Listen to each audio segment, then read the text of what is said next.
Associate sponsor UltraTech cement. आपल्यासोबत प्रकाश महाजन आहेत, मनसे नेते। काय सांगाल सर, एकंदरीत काल छगन भुजबळ यांनी TV9च्या मुलाखतीत अनेक प्रश्न उत्तराच्या वेळेस अनेक उत्तर दिलेत। त्यांनी एक मोठा गौप्यस्फोट केलेला आहे। त्यांनी सांगितले की राज ठाकरे यांनी शिवसेना सोडून ही मोठी चूक केलेली आहे आणि त्यांचं वेगळं व्हायचं कारण काय आणि त्यांची नक्की मागणी काय होते असं देखील त्यांनी एक प्रश्नचिन्ह उपस्थित केले। मला खरं म्हणजे भुजबळ काल राजसाहेबांवर का घसरले हे काही कळालं नाही, पण गेल्या काही दिवसात भुजबळला फ्रस्ट्रेशन आलंय। लोकसभेला नाशिक लढवणार ते काही झालं नाही, राज्यसभेवर घेणार ते काही झालं नाही। ज्यावेळेस भुजबळांना एखादी गोष्ट मिळत नाही त्यावेळेस ते दुःख व्यक्त करताना एक त्याला तात्विक मुलायमा देण्याचा प्रयत्न करतात। खरं म्हणजे भुजबळाने नाशिकमध्ये नॉलेज सिटी काढली, पण भुजबळाचं नॉलेज एवढं कसं कमी आहे? हाँ शुक्ला जी, भिजवाना सिर्फ अल्ट्राटेक ही। मान गया बेटा, पर अल्ट्राटेक ही क्यों? आप ही ने तो कहा था कि घर जिंदगी में सिर्फ एक ही बार बनता है। घर एक मौका एक, इसलिए सीमेंट भी देश का number 1। UltraTech, India's number 1 cement. 93 साली भुजबळ स्वतः 18 आमदार घेऊन बाहेर पडले। कशामुळे पडले? ते म्हणतात मंडल आयोगामुळे बाहेर पडले। हे सगळं खोटं आहे। मनोहर जोशीला विरोधी पक्ष नेता केलं या रागापोटी ते बाहेर पडले।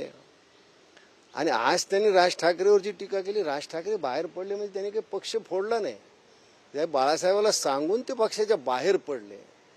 खरं म्हणजे भुजबळाला हे लक्षात नाहीये की अख्ख्या देशाचं आदराचं स्थान असलेले हिंदू हृदय सम्राट बाळासाहेब ठाकरेला टी बाळू म्हणायला कुणी सुरुवात केली? भुजबळनं केली। भुजबळनं बाळासाहेबाच्या वयाचा मुलाचा न ठेवता त्यांना अटक कुणी केली? भुजबळनं केली। हे भुजबळ विसरलेत काय? राज ठाकरे तर सांगून बाहेर पडले। राज ठाकरेंनी पक्ष फोडला नाही, काही नाही। प्रत्येकाला आपली वैयक्तिक प्रगती करण्याचा अधिकार आहे, त्याच्यातून भुजबळ बाहेर पडले। भुजबळाला काय माहिती राजसाहेब कशामुळे बाहेर पडले? पण भुजबळ हे राजकीय स्वार्थासाठी नेहमी पक्ष बदलत आलेत। त्याला फक्त ते एक वैचारिक मुलायमा देण्याचा प्रयत्न करतात, बाकी काही नाही। मात्र रक्ताचं नातं होतं असं देखील त्यांचं म्हणणं आहे। महासाहेब असतील या बाळासाहेब असतील यांचं रक्ताचं नातं होतं, मात्र अशा असताना देखील बाहेर पडणं हे कितपत योग्य? रक्ताच्या नात्याचं त्याचं काय म्हणजे उद्धव ठाकरेचे बाकीचे बहुतेचे विचारत नाहीत म्हणून काय नातं तुटत असतं का? ही वैचारिक भिन्नता आहे, ते काय प्रॉपर्टीचं भांडण नाही आहे। विचार नाही पटले किंवा राजसाहेबाला वाटलं आपली इथं प्रगती होऊ शकत नाही किंवा काही गोष्टी त्यांच्या मतभेद आल्यास ते बाळासाहेबाला सांगून ते बाहेर पडले। भुजबळाला विषय घेण्याचं कारण भुजबळ स्वतःचा इतिहास विसरतात ना। शरद पवारच्या नादी लागून बाळासाहेबाच्या पाठीत खंजीर खुपसणारे भुजबळच आहेत। भुजबळ विसरले कसे? भुजबळाने काल हा विषय घेण्याचं काहीच कारण नव्हतं। भुजबळाला एकंदरीत आता फ्रस्ट्रेशन आलेलं आहे, त्यांना आता राजकीय कुठेही वाव दिसत नाही, त्याच्यामुळे फ्रस्ट्रेशन मधून ते ही टीका करतायत। त्यांनी असं सांगितलं की दोघांना देखील मी फोन केले होते, 5-6 दिवस शांत राहावा असं देखील त्यांनी सांगितलं होतं। का वाटतं एकंदरीत सल्ला मसलत त्यांनी देखील केली होती? आता या प्रश्नाचं उत्तर उद्धवजी किंवा राज हे दोघंच देऊ शकतात। आणि त्या गोष्टीला आता 18 वर्ष झाले, पाणी खूप पुलाखालून वाहून गेलेलं आहे। आता त्यांनी काय म्हटले, कोण काय म्हटलं, हा विषय वेगळाच आहे ना।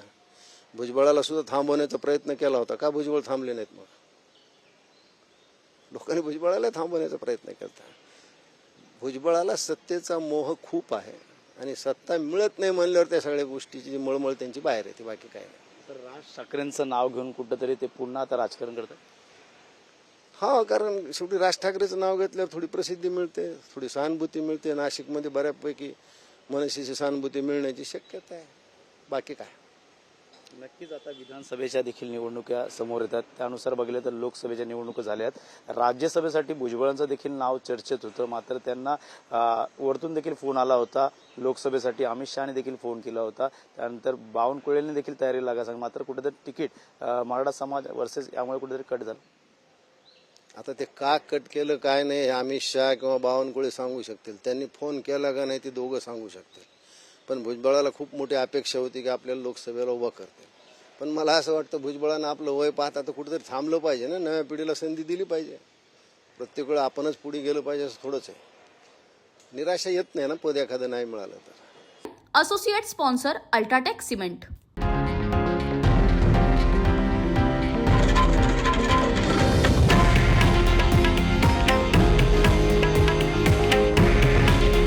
हे आहे देशातील नंबर 1 न्यूज नेटवर्क आणि आपण पाहत आहात TV9 मराठी. काळजी तुमची, हित महाराष्ट्राचं.